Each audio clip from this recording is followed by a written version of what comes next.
Every moment in Ramadan is an opportunity. Every moment is an opportunity for you to say a word of dhikr, to say Subhanallah, Alhamdulillah, La ilaha illallah, or Allahu Akbar, or whatever it is, or a moment, wal'iyadu billah, to sin, which is the worst thing that you could do with a moment in Ramadan, or a moment that could go to waste. And every single moment is so precious that you want to make sure that you're using your time best. And subhanAllah, when you're talking about the aspect of dhikr, what is the best form of dhikr in Ramadan? What's the best form of remembrance of Allah subhanahu wa ta'ala in Ramadan? When you look through the entire body of ahadith from the Prophet sallallahu alaihi wasallam on dhikr, sometimes when you read about the virtues of one statement of dhikr, you would think that that's the only dhikr that you should be saying. Like if you read about fadal al-istighfar, for example, the virtues of seeking forgiveness from Allah subhanahu wa ta'ala, you would say, I should be doing nothing but saying astaghfirullah all the time. Rabbi ighfirli wa tub alayya innaka anta tawwabur rahim. Or one of the various iterations of seeking forgiveness from Allah. So, my Lord, forgive me and have mercy on me, accept my repentance. All of these different iterations of istighfar, seeking forgiveness. And then you'll find the hadith where the Prophet ﷺ is receiving advice from Ibrahim alayhi salam about the seeds of the soil of paradise. Subhanallah, Alhamdulillah, Allahu Akbar. And then you find the hadith where the Prophet ﷺ says that there are two phrases that are beloved to Ar-Rahman, light on the tongue, heavy on the scales. Subhanallah wa bihamdihi, Subhanallah al-Azim. Tasbih, the glorification of Allah. And then you find the hadith where the Prophet ﷺ said, in afdal al-dhikr, the most beloved, the best of all remembrance is La ilaha illallah. Keep your tongue moist with La ilaha illallah. And then you find hadith Ubay ibn Ka'b radiyallahu ta'ala anhu, where he asked the Prophet ﷺ how much of his dua should be dedicated to salawat, sending peace and blessings on the beloved sallallahu alaihi wasallam. And it could take up all of your dua, and that would be sufficient. Sallallahu alaihi wasallam. And we know that it's the day of Friday, the most beloved day of sending salawat on the Messenger sallallahu alaihi wasallam. So I probably just confused you further. All of these ahadith, you read them and you say, that's the one. Or inna rabbaka yuhibbul hamd. Your Lord loves praise. So just say alhamdulillah over and over again, right? So subhanAllah, it's every single chapter. You find these adhkar and you say they're amazing. And which one should I prioritize? And then you find statements from the pious predecessors. And all of this is an introduction to the question, by the way. The statements of the pious predecessors like Al-Fudail and Ibn Taymiyyah rahimahullah ta'ala, when they were asked about prioritizing seeking forgiveness over glorifying Allah, istighfar over tasbih.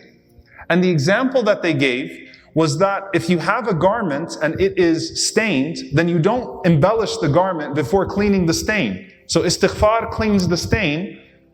Tasbih, saying subhanallah, are the buttons on the garment, are the embellishments on the garment. And so they prioritized istighfar over tasbih. But they never neglected tasbih. Where does that leave us in Ramadan? Where, as the Imam al-Zuhri rahimahullah narrates, one subhanallah in Ramadan is 1,000 times subhanallah outside of Ramadan. This month in which the mercy from Allah is descending upon us constantly. And this is where you find some of the scholars start to give some beautiful insights. Number one, the best form of remembrance is Quran, and the best way to read the Quran is in prayer. The best form of remembrance is Quran. It is khayru dhikr. It is the best form of remembrance. So as you are reciting your Quran throughout the day, it's a part of your dhikr. It's a part of your remembrance of Allah subhanahu wa ta'ala. And the best way to recite the Quran is in your salah, is in your prayer. Why?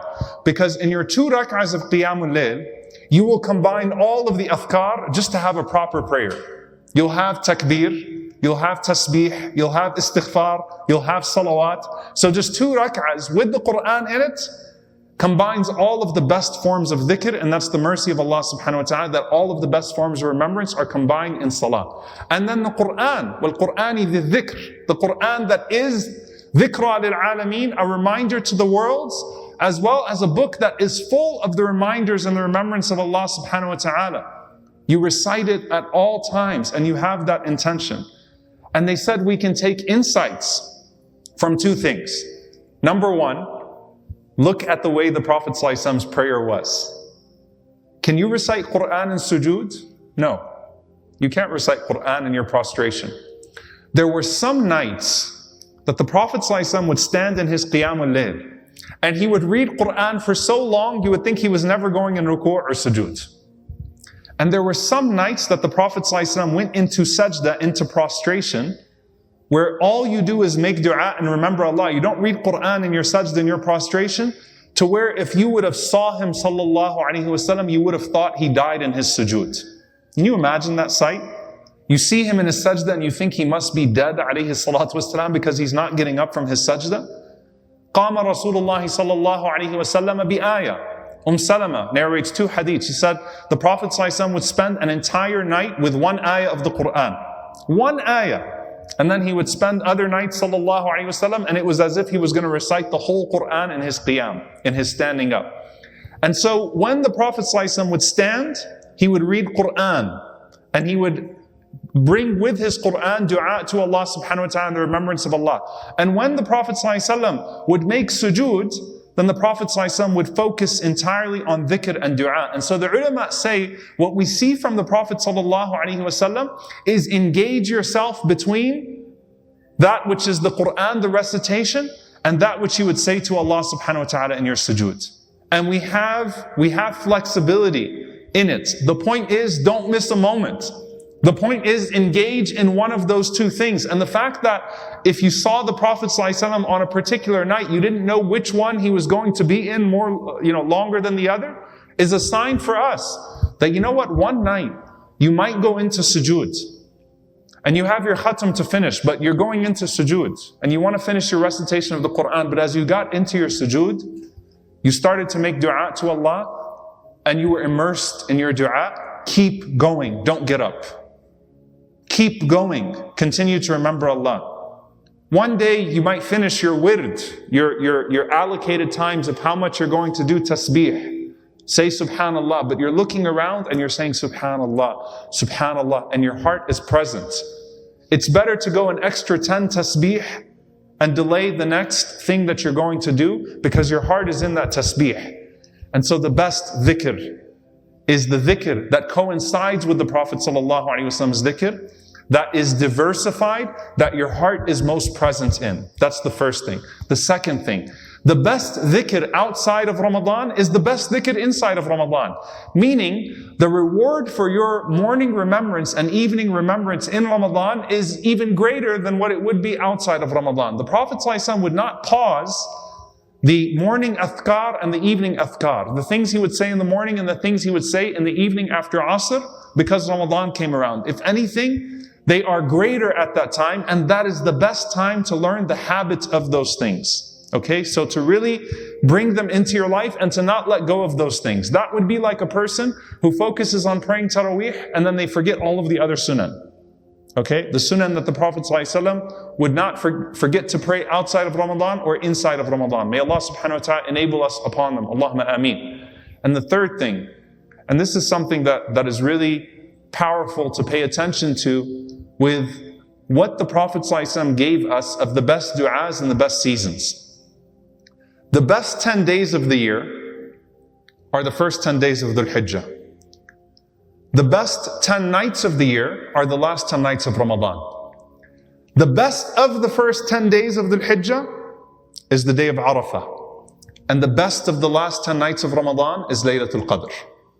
Right? In the first 10 days of Dhul Hijjah, the day of Arafah, may Allah subhanahu wa ta'ala call us back to Arafah. Allahumma ameen. On Arafah, the Prophet sallallahu alaihi wasallam said, the best of what I and the prophets that have came before me have said, because all of the prophets observed the day of Arafah, was La ilaha illallah wahdahu la sharika lah lahul mulku wa lahul hamd wa huwa ala kulli shay'in qadir. Praising the oneness of Allah, declaring the oneness of Allah subhanahu wa ta'ala, who has no partner, who has dominion over all things. He has no partner, He has no equal. He is the only one worth seeking and the only one who bestows reward. And subhanAllah, that's the best dua in the day of Arafah. Some of the scholars say that that is the culmination of Hajj. Like when you're going to Hajj, everything surrounds affirming the oneness of Allah, right? Doing tawaf around the Kaaba, saying labbaik Allahumma labbaik, here I come, oh Allah, here I come. Everything surrounds this element of tawheed, this oneness of Allah. And so on the culmination of that oneness of Allah, or of the days of Hajj, you affirm in the most beautiful way the oneness of Allah subhanahu wa ta'ala. When it comes to Ramadan, the theme is what? غُفِرَ لَهُ مَا تَقَدَّمَ مِنْ ذَنْبِهِ, to be forgiven for all of the sins that you brought to Ramadan. مَنْ صَامَ رَمَضَانَ مَنْ قَامَ رَمَضَانَ مَنْ قَامَ Laylatul Qadr. 3 ahadith. Whoever fasts Ramadan, whoever prays in the nights of Ramadan, whoever observes Laylatul Qadr will be forgiven for all of their previous sins. And Aisha radiallahu anha asked the Prophet ﷺ, if I feel like I'm in Laylatul Qadr, if Laylatul Qadr has come upon me, the night of power has come upon me, what dua should I say? And we all memorize it. Allahumma innaka afuwan tuhibbul afwa fa'fu anni. Oh Allah, you are the forgiver. You love to forgive, so forgive me. Fa'fu anni. And the scholars say that that is the theme of Ramadan. That throughout the month of Ramadan, the prize of Ramadan is asking Allah to forgive you. As you are changing your ways and turning your page with Allah subhanahu wa ta'ala, let the core of your dua be, oh Allah, forgive me. Oh Allah, forgive me. Oh Allah, as I'm turning my page, let the page on the Day of Judgment also be turned so that none of the sins that I brought with me before this month are going to show anymore on my record. Oh Allah, forgive me. And so it's not just the dua for the last 10 nights. It's not just the dua for Laylatul Qadr. It's a dua that represents the essence of all of Ramadan.